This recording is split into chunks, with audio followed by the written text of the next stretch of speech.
하나님의 말씀은 출애굽기 40장 34절에서 38절입니다. 한 절씩 교독하겠습니다. 구름이 회막에 덮이고 여호와의 영광이 성막에 충만하매 모세가 회막에 들어갈 수 없었으니 이는 구름이 회막 위에 덮이고 여호와의 영광이 성막에 충만함이었으며 구름이 성막 위에서 떠오를 때에는 이스라엘 자손이 그 모든 행진하는 길에 앞으로 나아갔고 구름이 떠오르지 않을 때에는 떠오르는 날까지 나아가지 아니하였으며 같이요. 낮에는 여호와의 구름이 성막 위에 있고 밤에는 불이 그 구름 가운데 있음을 이스라엘의 온 족속이 그 모든 행진하는 길에서 그들의 눈으로 보았더라. 아멘. 자리에 앉으셔서 기도하겠습니다. 우리에게 진리의 말씀 가르쳐 주시기를 기뻐하시는 하나님 감사합니다. 오늘 또 우리에게 생명의 말씀을 가르쳐 주셔서 왜곡된 교회 사랑, 과열된 소비주의, 무분별한 폭력과 탐욕의 세상 속에서 부르심에 합당한 성도의 삶을 살아갈 수 있도록 인도하여 주옵소서. 미련하고 연약한 종을 주님 손에 맡기옵고 예수님의 이름으로 기도하옵나이다. 아멘. 출애굽기 마지막 시간입니다. 출애굽기 그동안 5번 배웠는데요. 출애굽기의 구조를 가로넣기로 복습해 보겠습니다. 출애굽기를 열면 맨 처음 나오는 1장에서 15장까지의 내용은 어떤 내용이죠? 그 사건 후에 두 번째 15장에서 18장까지 그리고 19장에서 24장 가장 중요한 출애굽기의 주제적인 내용이 나오고요. 마지막 지금 우리가 본문에서 살펴보고 있는 내용이 나옵니다. 출애굽기는 이렇게 구성되어 있습니다. 정답을 확인해 보시면 1장에서 15장까지는 출애굽 사건이 나오죠. 홍해바다를 건넌 후에 시내산까지 광야의 여정이 그 다음에 나오고 19장에서 24장은 시내산 언약, 나는 너희 하나님이 되고 너희는 나의 백성이 되리라는 언약을 맺는 본문의 말씀이 나온 후에는 성막이 나옵니다. 성막 본문 사이에 금송아지 사건이 32장에서 34장에 있었죠. 금송아지 사건을 기준으로 앞부분 성막론은 성막을 이렇게 만들라는 명령의 말씀이 나오고 금송아지 사건 뒷부분은 성막을 만들라고 명령하신 대로 이렇게 성막을 만들었다. 순종해서 성막을 건축하는 과정의 내용이 나옵니다. 그렇게 25장부터 40장까지는 성막론인데요. 성막에 대해서 본문을 묵상하실 때는 성막에 대한 설계도를 머릿속에 입력하고 읽으셔야 됩니다. 그렇지 않고 읽으면 도대체 이 말씀이 무슨 말씀인지 이해하기 어려워져요. 그래서 성막론을 공부하실 때는 옆에다가 성막을 한번 그려보시고 지금 이 부분을 설명하시는 말씀이구나 이렇게 확인해 가시면서 공부하시는 것이 좋습니다. 성막은 직사각형으로 길게 되어 있습니다.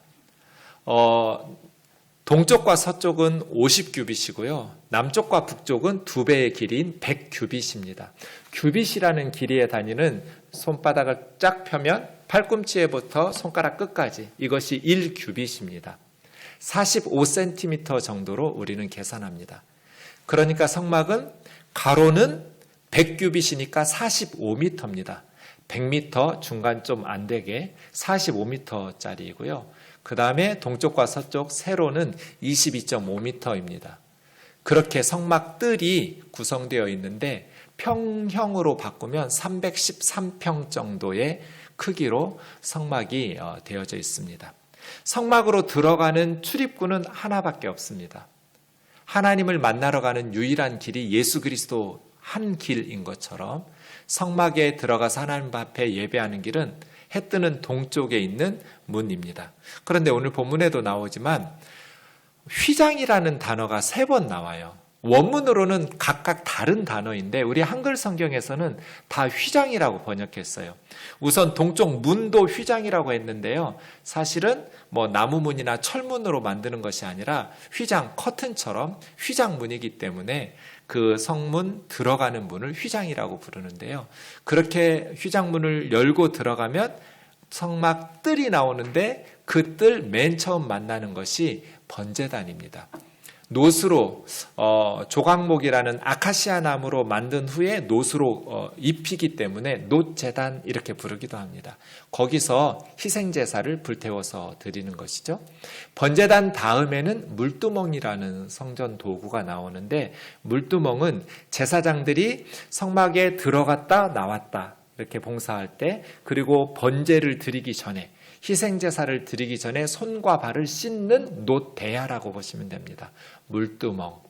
그리고 나서 이제 성막의 본체가 나오는데, 역시 성막의 본체로 들어갈 때도 휘장으로 되어 있어서 성막문으로 들어갑니다. 빨간색으로 표시된 세 가지가 다 휘장으로 번역된 단어인데요. 그렇게 성막 안으로 들어가면 방이 두 개가 됩니다. 넓은 방이 있고 좁은 방이 있는데, 그 둘 사이를 가로막는 것도 휘장입니다. 우리가 보통 휘장이라고 하면 이 성소와 지성소를 경계를 짓는 그 커튼을 휘장이라고 부르죠. 네, 넓은 방을 성소라고 부르고 좁은 방을 지성소 이렇게 부릅니다. 넓은 방에는 세 가지 성전 도구가 있습니다. 들어가서 오른쪽 북쪽에는 진설병 상이 있습니다. 떡을 진열해 놓는 상이라는 뜻입니다. 진설해 놓는 떡상인데요. 이스라엘 12지파를 상징하면서 12덩이의 떡을 항상 진열해 놓습니다. 제사장이 들어가서 안식일마다 일주일에 한 번씩 떡을 교체합니다. 그 맞은편인 남쪽에는 금으로 만든 촛대가 있습니다.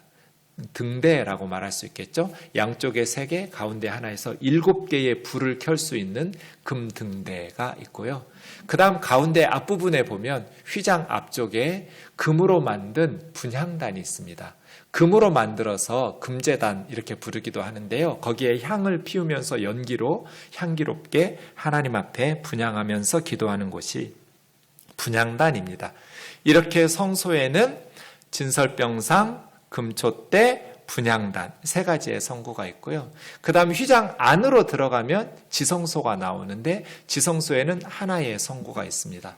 증거궤 혹은 언약궤, 법궤 이렇게 부르는 조각목으로 만들고 금으로 쌓여있는 덧입힌 그러한 상자가 나옵니다.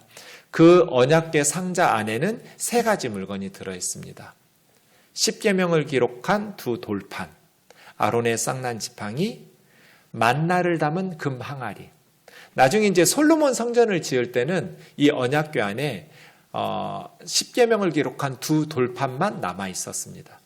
그 나머지 2가지는 이동 중에 사라진 것 같습니다. 언약궤를 블레셋에게 뺏기기도 하고, 또 성전에 두지 않고 여러 곳으로 이동하는 역사적인 부침을 겪으면서 십계명의 2 돌판만 솔로몬 성전에 안치될 때는 언약궤 안에 들어 있었습니다.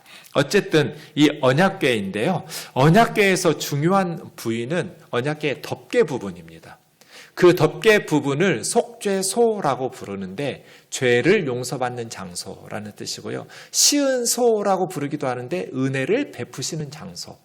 언약궤의 그 덮개 부분의 양쪽 끝에는 천사의 형태로 금으로 만들어서 조각해서 덮개 위에 올려놓고, 천사들이 서로를 마주보고 있고 날개를 펴서 언약궤를 덮게 되어 있습니다. 바로 이 속죄소, 시은소에 불기둥, 구름기둥이 임재하면서 하나님께서 그곳에 임하는 것입니다. 지성소 전체에 하나님께서 임하시는 것이 아니라 속죄소, 언약궤 윗부분, 덮개 부분, 아마 하늘에 계신 하나님께서 발등상처럼 언약궤를 딛고 계신다라고 생각한 것 같은데요. 그 부분에 불기둥과 구름기둥으로 하나님께서 임하시는 것이죠. 여러분, 이 그림을 항상 머릿속에 염두에 두시거나 아니면 시간 날 때마다 그려보시고 성경 본문을 하나하나 체크하면서 지금 이 부분에 대한 말씀을 주시는구나. 자세한 부분들의 영적인 의미나 이러한 것들은 새벽 설교를 참고하시면 되겠습니다. 이 성막을 사진으로 찍어서 모형도로 만든 사진인데요. 이런 식으로 만들어집니다. 직사각형으로 한 300평 규모로 이렇게 기둥을 세우고 장막을 쳐서 밖에서는 안 보입니다. 5규빗이니까 2.25m쯤 되거든요. 2m 이상 높이 올라가기 때문에 바깥에 외부에서는 짐승이나 일반인들이 들어가지 못하고 보지 못하도록 문을 향해서만 들어가게 되어 있죠. 그렇게 성막문으로 들어가면 번제단이 나오고 물두멍이 나오고 성막의 본체가 나오는데, 본체는 한 20평 정도, 20평 정도의 두 개의 방 구조로 이루어진 성소, 지성소라고 생각하시면 되겠습니다. 그 성소를 4겹으로 덮습니다. 이렇게. 그래서 외부에 뜨거운 태양이나 비나 이러한 것으로부터 성소를 보호하도록 4겹의 장막으로 쳐서 보호하는 그러한 구조로 되어 있습니다. 자, 지금까지 공부하신 것을 말씀 읽어가면서 좀 체크해 보겠습니다. 40장 1절에서 9절 보시면, 여호와께서 모세에게 말씀하여 이르시되 너는 첫째 달 초하루에 성막 곧 회막을 세우고, 첫째 달 1월 1일이잖아요. 초하루니까. 몇 년도 1월 1일이라면 출애굽 이듬해 1월 1일입니다. 그래서 출애굽한 지 1년 후에 1월 1일에 성막이 준공되는 것이죠. 주전 1445년 1월 1일입니다. 1446년에 출애굽 사건이 있었고 1년 후인, 만 1년 후인 출애굽 이듬해에 1월 1일에 회막이 시내산 그 광야에서, 시내 광야에서 세워지게 되는 것이죠. 자, 증거궤 어디에 들어가야 돼요? 지성소에 있었죠. 언약궤, 증거궤, 법궤. 증거궤를 들여놓고 휘장으로 그 궤를 가리라는 것은 그 위에다가 가리라는 것이 아니라 성소 쪽에서 보이지 않도록 지성소와 성소를 가로막는 휘장. 휘장이 3번 나오는데요. 이게 그 휘장입니다. 성소에서 지성소 안에 있는 언약궤가 보이지 않도록 휘장으로 가리고, 그 다음에 이 상은 떡을 올려놓는 진설병 상입니다. 북쪽 편에 성소에 있는 상을 놓고 그 위에 물품들을 진설하고, 등잔대는 그 맞은편에 있는 7개의 불을 켤 수 있는 금촛대, 등잔대로 기름으로 불을 밝히도록. 이 금잔대는 매일 제사장이 들어가서 저녁 때 켜고 아침에 끄게 되어 있습니다. 그러니까 밤 동안에는 불을 밝히게 되고요. 낮 동안에는 불을 꺼서 하루에 2번씩 제사장이 들어가서 금잔대를 정리합니다. 심지를 다듬기도 하고요. 저녁에는 켰다가 아침에는 불을 끄는 금잔대가 있고요. 그 다음 금향단은 이제 분향하는 분향단이죠. 휘장 앞에. 그러니까 휘장을 사이에 두고 지성소에는 증거궤, 언약궤가 있고 성소에는 분향단이 바로 있는 것이죠.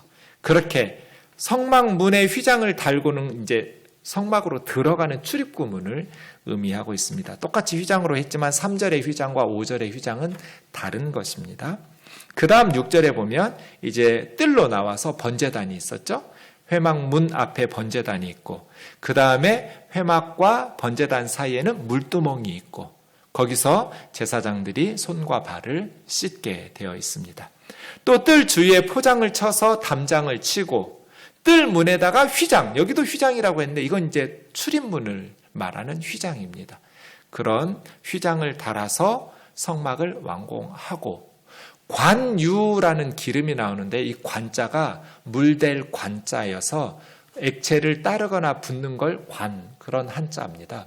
그래서 제사장이나 왕이나 선지자인 사람들을 임명할 때 기름 붓는 것도 관유이고요. 또 성막이나 성전 도구들을 기름으로 발라서 거룩하게 하나님 앞에 직분을 감당하도록, 하나님의 임명이죠. 기름을 붓는다는 것은 하나님께서 사람에게 직분을 주어 임명하시거나 아니면 성막이나 성전 도구들을 하나님께서 기름 부으셔서 구별하여 거룩하게 하나님께 드리도록 사용하도록 기름 부으심이 있는 관유라고 특수 제조하게 된 그러한 기름을 바르게 되어 있습니다. 이런 식으로 성막의 설계도를 그려가면서 본문을 출애굽기 25장에서 40장까지는 읽으셔야만 제대로 내용을 파악하실 수 있을 겁니다. 오늘 본문을 보겠습니다. 34절 35절 같이 읽겠습니다. 시작. 구름이 회막에 덮이고 여호와의 영광이 성막에 충만하매 모세가 회막에 들어갈 수 없었으니 이는 구름이 회막 위에 덮이고 여호와의 영광이 성막에 충만함이었으며. 아멘. 우선 성막이라는 단어와 회막이라는 단어가 함께 나오는 걸 볼 수 있습니다. 성막은 거룩하신 하나님의 집이기 때문에 성막이라고 했고요.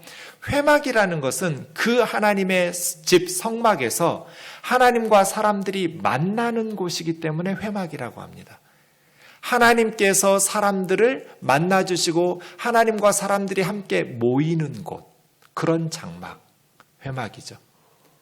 하나님의 집은 하나님을 만나는 곳이죠.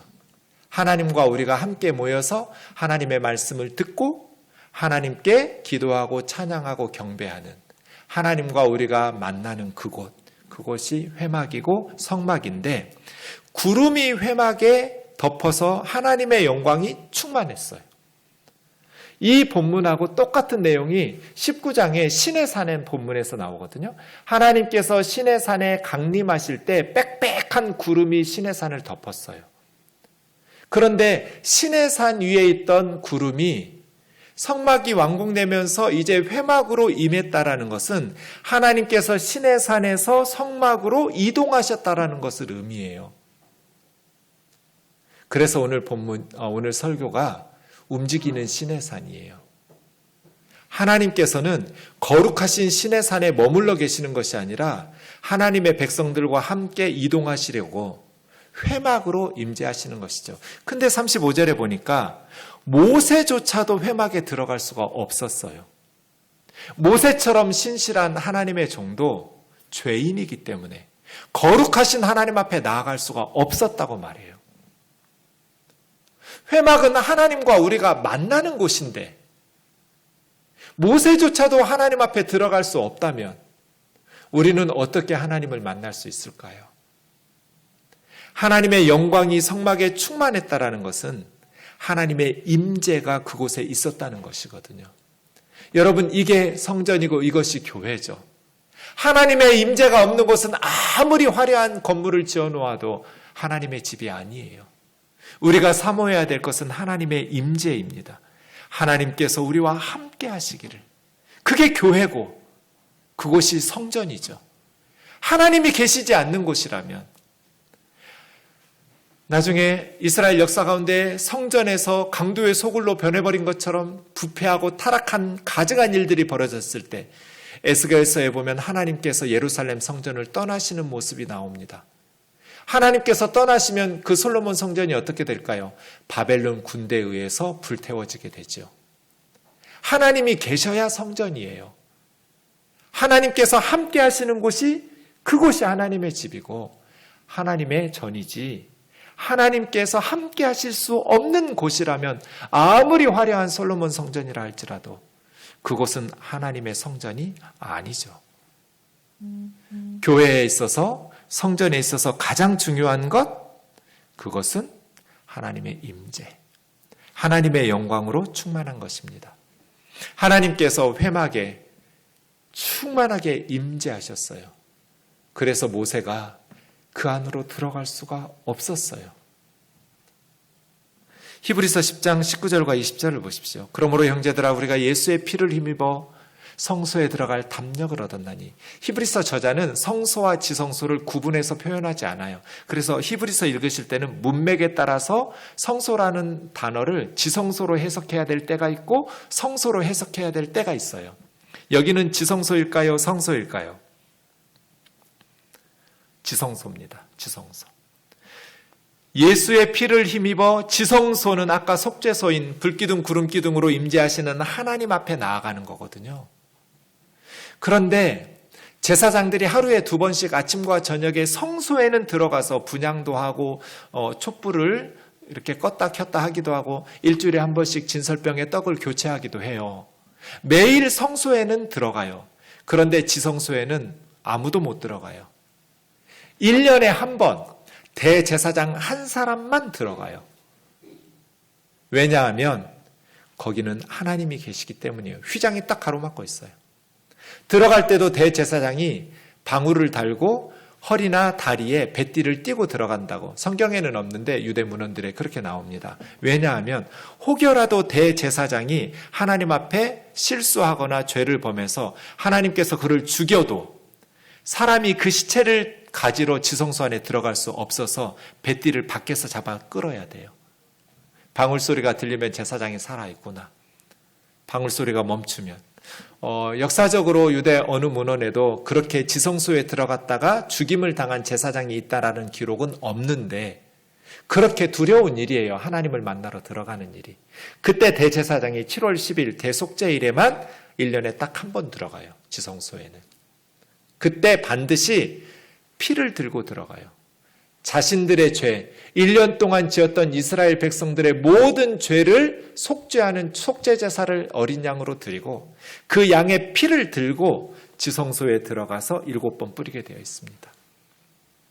그것처럼 이제 우리는 지상에 세워진 성전으로 지성소에 들어가는 것이 아니라 하나님이 계신 하늘 성전으로 들어간다. 이게 히브리서 주제거든요. 하늘 성전의 하나님의 존재 앞으로 우리가 나아가는데 죄인인 우리가 어떻게 하나님 앞에 나갈 수 있냐는 거예요. 하나님이 계신 것을 임재하고 상징하는 것만으로 불기둥 구름기둥으로 있는 지성소에 모세도 못 들어가는데 진짜 하나님이 계신 천국의 하나님 앞으로 하늘 성전으로 죄인인 우리가 어떻게 나아갈 수 있냐는 거예요. 히브리서는 예수 그리스도의 십자가의 은혜죠. 예수 그리스도께서 우리 죄를 위하여 십자가의 대속적인 죽임을 당하셨으므로 그래서 19절에 그러므로예요. 예수님 때문에 우리가 예수님의 피를 들고 지성소에 하나님 앞에 들어갈 담력을 얻었나니 그 길은 우리를 위하여 휘장 가운데로 열어놓으신 새로운 살 길이요. 휘장은 예수님의 육체라고 말합니다. 휘장 때문에 하나님 앞에 나아가는 길이 막혀 있거든요. 성소까지는 날마다 들어가요. 그런데 지성소에 못 들어가요. 휘장이 막았어요. 그런데 예수의 피, 예수 그리스도의 십자가의 은혜로 휘장 가운데로 길이 열렸어요. 휘장이 찢어졌어요. 이거는 구약에는 없었던 새로운 길이에요. 뉴웨이예요. 그리고 그때는 죽음의 길이었어요. 그런데 이제는 리빙웨이, 생명의 길이 되었어요. 예수 그리스도 때문에 휘장 가운데로 새롭고 살리는 뉴 앤 리빙 웨이가 발생한 거예요. 그 휘장은 예수님의 몸이라고. 휘장은 한쪽 면은 하나님을 보고 있고 지성소, 한쪽 면은 사람들을 보고 있어요. 성소 쪽을. 그런데 그 휘장이 하나님과 사람들 사이를 가로막고 있어요. 예수님 같죠. 예수님은 중보자로서 한쪽은 하나님을 바라보고 있고 하나님을 바라볼 때는 사람들을 대표해서 한쪽은 사람들을 바라보고 있어요. 사람들을 바라보실 때는 하나님을 대신해서 그 중간에서 그런데 예수님의 육체가 꼭 휘장 같거든요. 십자가에서 예수님의 몸이 찢어졌을 때 휘장이 새로운 생명의 길로 열리게 된 거예요. 공관복음에 보시면 마태복음, 마가복음, 누가복음 동시에 예수님이 운명하신 직후의 구절은 똑같아요. 성소 휘장이 위에서 아래까지 찢어져 둘이 되었다. 예수님께서 십자가에서 목숨이 끊어진 그 순간 바로 이어졌던 사건은 예루살렘 성소의 휘장이 위로부터 아래까지 찢어져서 그 휘장 가운데로 뉴 앤 리빙 웨이가 발생했어요. 새로운 생명의 길이. 그래서 히브리서 저자는 휘장이 예수님의 육체라고. 예수님이 찢어졌을 때 가로막혔던 하나님께 나아가는 길이 새롭게 열리게 되었다고. 그러므로 형제들아 우리가 예수의 피를 힘입어 성소에 들어갈 담력을 얻었나니 그 길은 우리를 위하여 휘장 가운데로 열어두신 새롭고도 생명을 주시는 새로운 살 길이요. 휘장은 곧 저의 육체니라. 이것이 기독교의 모든 메시지를 담고 있는 구절이에요. 어떻게 죄인인 인간이 모세조차도 하나님이 계신 곳에 들어가지 못하는 하나님의 존전에 나아갈 수 있는가? 예수의 피를 힘입어. 저와 여러분에게 그런 은혜를 베푸시려고 예수님이 십자가에서 벌거벗고 죽으신 거예요. 우리를 하나님 앞으로 인도하고 우리가 하나님 앞에 나아가도 하나님의 진노와 심판으로 소멸되지 않게 하시려고 예수님께서 우리 죄를 대신 뒤집으시고 십자가에서 피 흘리신 거예요. 예수의 피를 힘입어 하나님 앞에 나아갈 담력을 얻게 된 것이죠. 마지막 36절에서 38절까지 같이 읽겠습니다. 시작. 구름이 성막 위에서 떠오를 때에는 이스라엘 자손이 그 모든 행진하는 길에 앞으로 나아갔고, 구름이 떠오르지 않을 때에는 떠오르는 날까지 나아가지 아니하였으며, 낮에는 여호와의 구름이 성막 위에 있고 밤에는 불이 그 구름 가운데 있음을 이스라엘의 온 족속이 그 모든 행진하는 길에서 그들의 눈으로 보았더라. 원문에 보면 그들의 눈으로 보았더라가 앞부분에 있어서 제가 가로를 쳐놨고요. 그렇게 보면 출애굽기의 맨 마지막 단어는 그 모든 행진하는 길에서예요. 그 모든 행진하는 길에서 하고 딱 출애굽기가 끝나요. 그 모든 행진하는 길에서, 광야길이죠. 그 모든 행진하는 길에서 하나님께서 그들과 함께 계심을, 불기둥과 구름기둥을 이스라엘 온 족속이 그들의 눈으로 보면서 광야길을 걸은 것이죠.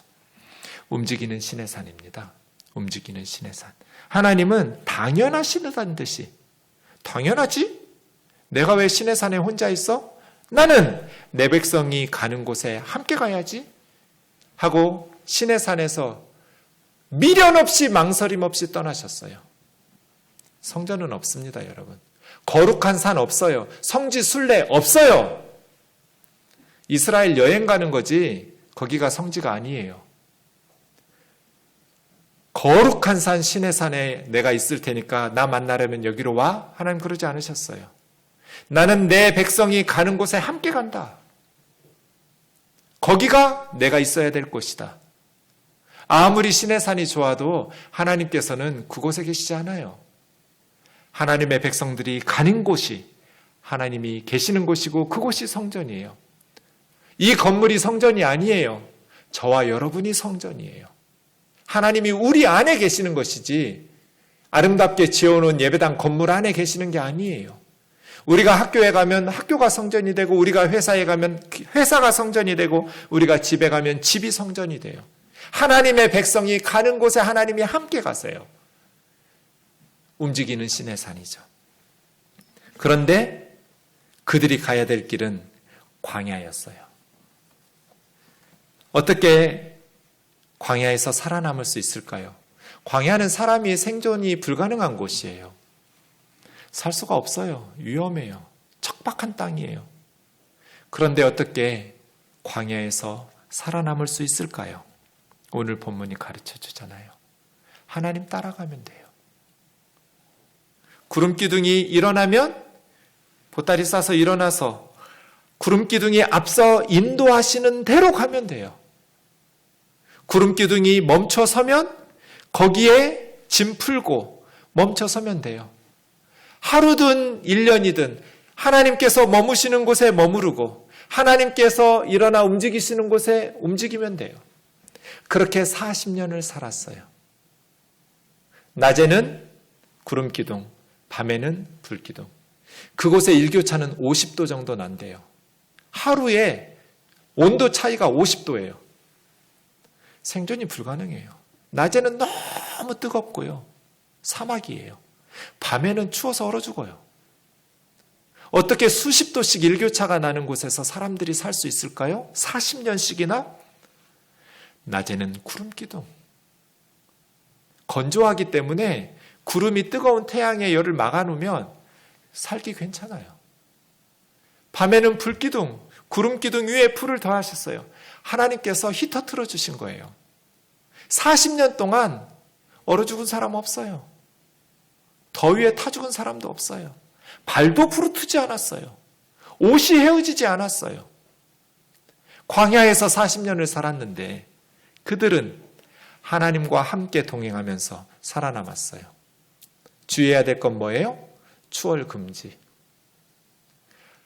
내 생각에는 지금은 가야 될 것 같아. 근데 구름기둥이 멈춰 서 있어요.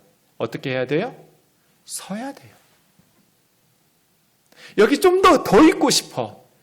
그런데 너무 빨리 구름기둥이 움직이고 계세요. 그럼 어떻게 해야 돼요? 눌러 앉으면 안 돼요. 자리 걷어서 움직여야 돼요. 여기는 있고 싶지가 않아. 그래도 구름기둥이 멈춰서면 그곳에 머물러야 돼요. 광야 같은 이 세상을 하나님의 백성들이 믿음으로 승리하면서 살아갈 수 있는 유일한 방법, 하나님의 인도하심을 따라간다. 하나님께서 가시면 우리도 가고, 하나님께서 서시면 우리도 서는 거예요. 하나님께서 서라고 말씀하시는데 계속해서 가면 위험해요. 믿음도 잃어버리고 세상 가운데에서 실패하면서 살아갈 수밖에 없겠죠. 광야 같은 이 세상에서 그리스도인들이 살아가는 유일한 방법, 하나님과 동행하는 거예요. 어떻게 하나님의 음성을 들을 수 있을까요? 어떻게 하나님의 뜻을 확인할 수 있을까요? 하나님은 말씀과 기도를 통해서 하나님의 백성들과 만나주세요. 여호와의 눈은 온 땅을 전심으로 온 땅을 두루 감찰하시면서 전심으로 하나님께로 마음을 향하는 자들을 위해서 능력을 베푸세요. 우리가 하나님의 동행을 사모하고 하나님의 도우심을 간구하면서 내 경험이나 내 판단이나 내 지식을 의지하지 않고 하나님의 인도하심을 구하면서 걸어가는데 왜 하나님께서 우리에게 하나님의 뜻을 가르쳐 주시지 않겠어요? 하나님의 백성들이 하나님의 임재를 사모하고 하나님과 동행하기를 구할 때 하나님께서는 만나주시고 말씀하시고 응답하시죠. 창세기 39장에 요셉 스토리가 나오는데 요셉 이야기 중에 가장 요셉이 힘겨웠던 광야 같은 삶이 나옵니다. 요셉의 큰아들 이름이 므낫세입니다.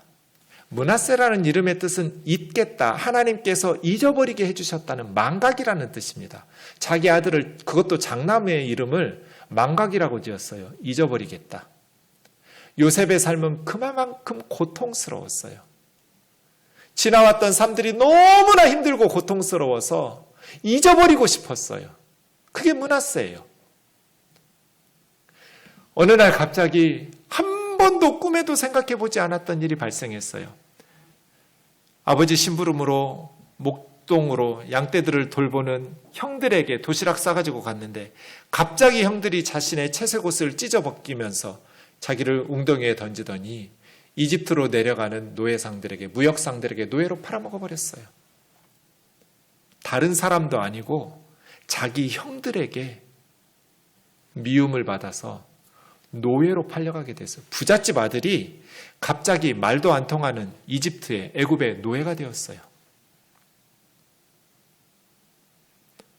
그리고 나서 보디발의 집에 노예로 팔렸을 때 하나님께서는 여호와께서 요셉과 함께 하셔서 형통했다고 그래요. 여호와께서 요셉과 함께 하시는 것을 보디발이 보면서 범사에 형통하게 하심을 보고 가정의 가장 높은 총무로 삼았어요. 이제 좀 살만한 거예요. 그랬더니 문제가 또 발생했어요. 이 주인인 보디발의 아내가 날마다 동침하자고 유혹하는 거예요, 요셉을. 요셉이 하나님 앞에서 이런 죄를 지을 수 없다. 당신 주인이 나에게 당신 집안의 모든 일을 맡겼지만 당신은 손대지 못하게 하셨다. 자기 아내이니까. 내가 어떻게 이런 죄를 하나님 앞에서 범할 수 있겠느냐고. 근데 날마다 집요하게 이 여자가 요셉을 붙들고 늘어지는 거예요. 어느 날 방에 둘이 있었는데 이 여자가 요셉의 겉옷을 붙잡고 안 놔줘요. 그래서 요셉이 그 자리를 피하느라고 달아나다가 그 겉옷이 벗겨져서 이 보디발의 아내가 이 애정이 증오로 변하면서 소리를 질러서 저 히브리 노예가 나를 겁탈하려고 했다고. 사람들이 얼마나 요셉을 비난했겠어요. 주인이 그렇게 노예인 요셉을 가장 높은 자리까지 신임해서 맡겨두었는데 이놈이 배신을 하고 배은망덕하게도 그 주인의 부인을 겁탈을 하려고 그래? 강간 미수범으로 감옥에 죄수로 들어가게 되었어요. 이게 39장 내용이에요. 노예로 팔렸다가 다시 억울하게 성적인 죄를 짓지 않으려고 내가 어떻게 우리 주인에게 이렇게 배은망덕할 수 있고 하나님 앞에서 득죄할 수 있느냐고. 나는 그럴 수 없다라고. 죄를 짓지 않으려다가 억울하게 강간 미수범이 돼서 죄수가 되어서 감옥에 들어가게 됐어요. 너무 억울한 일이에요. 그런데 누구도 요셉의 말을 믿어주지도 않아요. 요셉은 상상하지도 못했던. 그런데 성경은 여호와께서 요셉과 함께 하셨다. 여호와께서 요셉과 함께 하셨다. 앞뒤로 2번씩 4번을 말해요. 39장에서. 내가 지금 감옥에 있느냐, 애굽에 있느냐, 아니면 적과 꿀이 흐르는 가나안 땅에 있느냐, 왕궁에 있느냐, 이것보다 더 중요한 것은 여호와께서 지금 나와 함께 동행하고 계시느냐예요. 나는 지금 하나님의 동행을 사모하는가? 아침에 눈 뜨면 나는 무엇을 기도하는가? 하나님, 오늘 하루도 저와 동행해 주세요. 때로 억울하게 감옥에 갈 수도 있고, 때로는 억울하게 형들에게 미움을 받아서 노예가 될 수도 있지만, 내 인생에 한 번도 상상하지도 못했던 가슴 찢어지게 아프고 억울하고 너무너무 고통스러운 광야 같은 삶을 만나기도 하지만, 하나님, 저와 함께 해주세요. 하나님이 저와 함께 해주시기만 하면 나는 살 수 있으니까요. 내 억울함을, 므낫세, 잊어버리고 싶은 고통도 하나님이 나와 함께 하시면 나는 이겨낼 수 있으니까요. 광야 같은 세상에서 살아남는 방법이 하나님과 함께하는 거예요. 불기둥, 구름기둥으로 하나님께서 동행해 주시기만 하면 생존이 불가능한 광야도 40년 살아갈 수 있어요. 우리 신앙의 가장 중요한 기도 제목은 임마누엘이에요. 하나님, 오늘 또 우리 아이들과 함께 해주세요. 하나님, 오늘 또 우리 교우들과 함께 해주세요. 출애굽기 설교를 마무리하면서 여러분, 출애굽기에서 가장 기억에 남는 말씀이 무엇인지 궁금해졌습니다. 출애굽기 말씀 중에 가장 기억에 남는 말씀은 어떤 구절인가요? 저는 출애굽기 하면 썩을라라는 단어가 생각납니다. 시내산 언약 맺을 때 하나님께서 나는 너희를 세상에서 가장 소중한 보물처럼 여기겠다. 나의 소유로 여기겠다 할 때 썩을라. 눈에 넣어도 아프지 않은 하나님에게 가장 소중한 존재가 되는 것. 그것이 언약 백성 되는 거죠. 하나님의 눈에 넣어도 아프지 않을 만큼 가장 소중하게 여기는 보석, 썩을라이죠. 그런데 이번에 출애굽기를 묵상하면서 저는 이 썩을라와 함께 항상 이 출애굽기 하면 떠오르는 구절이 20장 24절 10계명 직후에 주신 말씀이거든요. 10계명 본문 바로 아래쪽에 너희는 내게 토단을 쌓으라는 말씀이 나옵니다.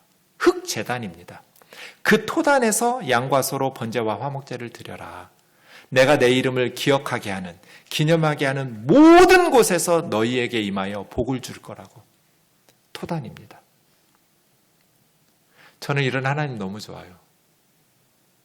그래서 출애굽기 하면 꼭 여기부터 찾아요. 썩을라하고 토단하고. 우리 하나님은 이런 분이지. 흙은요, 어디나 있어요. 금제단을 쌓아라 하면 가난한 사람들은 하나님께 예배 못해요. 금제단, 은제단이 아니에요. 흙제단이에요. 토단. 흙은 어디나 있어요. 그리고 흙은 누구나 만들 수 있어요. 누구나 예배할 수 있어요. 가난한 사람도 부유한 사람도. 하나님의 영광에 걸맞게 제단을 쌓으려면 금제단 쌓아야죠. 가장 위대하신 분인데 이 세상의 모든 보석과 보물을 다 모아서 지어도 하나님의 영광에 어울리지 않아요. 그런데 하나님께서는 우리에게 토단을 쌓으래요. 어느 곳에 가든지 회사를 가면 그 회사에서 기도하고 찬송하고 예배하는 토단이 있어야 돼요. 집에 가면 거기서 찬송하고 기도하는 나의 토단이 있어야 돼요. 하나님을 만나고 기도하는 곳. 어디든지 토단은 쌓을 수 있어요. 그리고 그래 해야 돼요. 너희가 내 이름을 기념하는 모든 곳에서 너희에게 임하여 나는 복을 주겠다고 말씀하세요. 성전에서 예루살렘에서만이 아니에요. 금제단, 은제단이 아니에요. 토단이에요. 어디나 쌓으라는 거예요. 내 이름을 기억하는 모든 곳에서 나는 너희에게 임하여 복을 주겠다고. 토단을 쌓으라는 거예요. 사랑하는 자매 형제 여러분, 이스라엘 백성들이 가장 영광스러웠을 때 다윗과 솔로몬 시대입니다. 그때 솔로몬이 성전을 지었는데 전무후무하게 아름다운 성전을 짓습니다. 아버지 다윗이 모아두었던 재료와 자신이 모았던 그 수많은 금은 보화로 솔로몬 성전 제1성전을 짓습니다. 그런데 말씀드린 것처럼 이후에 그들이 영적으로 타락해서 하나님께서 솔로몬 성전을 떠나시자 바벨론 군대가 와서 솔로몬 성전을 불살라버렸습니다. 이스라엘 백성들이 노예로 끌려가서 바벨론에서 70년 동안 살다가 돌아와서 제2성전인 수룹바벨 성전을 짓는데 이제는 돈이 없어요. 노예로 70년 살다가 돌아온 사람들이 솔로몬 성전처럼 레바논에서 백향목을 사올 돈이 어디가 있어요? 그래서 멈추고 있는데 기초 닦고 15년 이상 멈추고 있을 때 학개 선지자가 일어나서 하나님의 말씀을 전했어요. 너희는 산에 올라가서 나무를 가져다가 성전을 건축하라. 레바논 백향목 아니어도 괜찮다. 너희 주변에 산에 올라가서 이스라엘 주변에 사는 잡목들밖에 없어요. 잡목 성전을 지으라는 거예요. 백향목으로 안 지어도 괜찮아. 너희가 할 수 있는 만큼. 그러면서 2장 8절에는 은도 내 것이요 금도 내 것이다. 이 성전의 나중 영광, 이 제2성전 초라한 잡목 성전의 영광이 이전 영광, 솔로몬 성전의 영광보다 더 클 거라고 말씀하세요. 세상적인 기준으로는 말이 안 돼요. 솔로몬 성전하고 수룹바벨 성전은 비교가 안 돼요. 그래서 솔로몬 성전을 보았던 노인들이 수룹바벨 성전이 완공되면서 대성통곡을 해요. 하나님의 집을 저렇게 지으면 안 되는데 너무 초라하니까요. 그런데 하나님은 아랑곳하지 않고 말씀하세요. 은도 내 것이고 금도 내 것이다. 이 잡목 성전의 영광이 솔로몬 성전의 황금 성전의 영광보다도 더욱 크리라. 내가 그로 인하여 기뻐하고 영광을 얻을 거라고 말씀하세요. 하나님이 우리에게 원하시는 것은 금제단이 아니에요. 토단이에요. 토단. 우리의 삶의 모든 현장에 토단을 쌓고 하나님을 찬송하고 기도하고 경배하고 예배하기를. 그리고 하나님께서 우리에게 원하시는 것은 우리의 마음이에요. 솔로몬처럼 황금으로 짓지 않아도 괜찮아요. 잡목 성전이면 어때요? 하나님을 사랑하고 뜨겁게 감격적인 눈물의 감사로 하나님을 예배하고 찾으면 되잖아요. 여러분 교회 다니시면서 그래 이게 교회지 이런 순간이 언제였나요?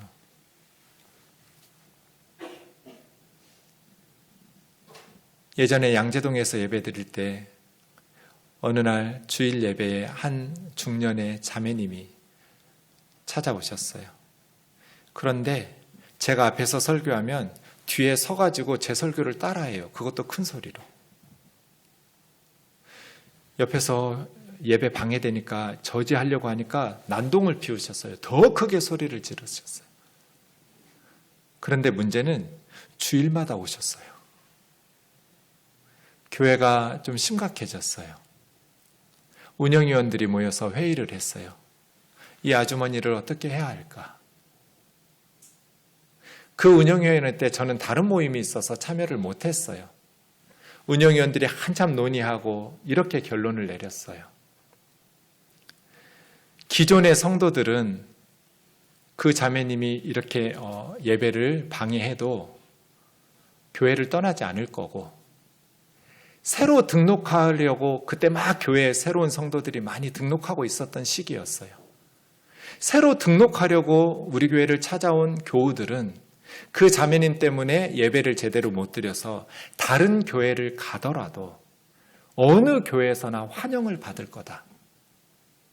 그렇죠. 새로운 교우가 등록하겠다는데 싫어할 교회는 하나도 없으니까요. 새로운 교우들은 어느 교회에서나 다 환영을 받지만 이 아주머니는 환영받지 못할 거다. 그러니 우리는 그 아주머니와 함께 간다. 이게 운영위원회의 결정이었어요. 그래서 제가 그 말을 듣고 자기들이 목사 아니라고 이런 결정해도 되냐고. 나 목회 어떻게 하라고. 근데 그때 하나님 앞에 정말 감사했어요. 그래, 이게 교회지. 새로운 성도들 좀 안 오면 어때요? 어느 교회에서나 다 환영받을 텐데. 그런데 그 아주머니 교회에서 안 받아줄 거예요. 그러니 우리가 더 설교에 집중하자. 그 아주머니와 함께 예배드리자. 몇 주 후에 그 아주머니가 이제 치료를 받았는지 거리에서 저를 만났어요. 자기 그걸 알아요. 목사님 죄송해요. 제가 예배 많이 방해했죠. 근데도 뭐라고 안 해서 너무 고마워요. 이제 저는 시설로 들어가야 돼요. 혼자 사는데 혼자 살 수가 없어서 시설로 들어가서 더 교회를 못 나와요. 어쩌면 우리 교회가 그 아주머니에게 주었던 몇 번의 그 예배, 그게 선물이었던 것 같아요. 토단을 쌓아라. 누구나 예배할 수 있도록. 가난하면 어때요? 못 배우면 어때요? 좀 부족하면 어때요? 좀 모자라면 어때요? 내 이름을 기념하는 모든 곳에서 내가 임하여 너희에게 복을 주리라.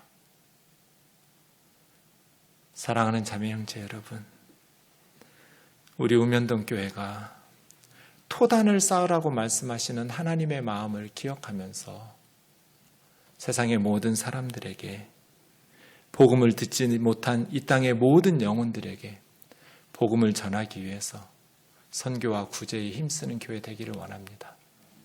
그러기 위해서 저는 여러분이 교회 나올 때 좀 불편하도록, 미안하지만 여러분 편하게 주차하게 얼마든지 할 수 있어요. 돈 쓰면 돼요.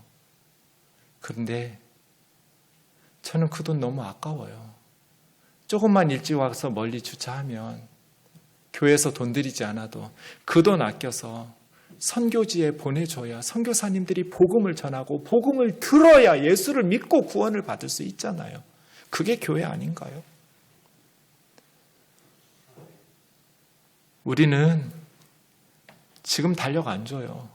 해마다 1월 첫 주에 주거나 12월 마지막 주에 달력을 줘요. 우리 운영위원들이 달력을 12월 25일에 주문해요. 그러면 이제 더 이상 주문하는 교회가 없기 때문에 달력의 가격이 50%로 줄어들어요. 어차피 찍어놓은 달력은 폐기해야 될, 선택권 별로 없어요. 좋은 달력들 다른 교회에서 다 가져가고 남아있는 달력들 중에서, 재고 물량 중에서 마지막에 주문하면 달력 가격이 50%로 절약이 돼요. 그 돈 아껴서 선교하고 구제하자.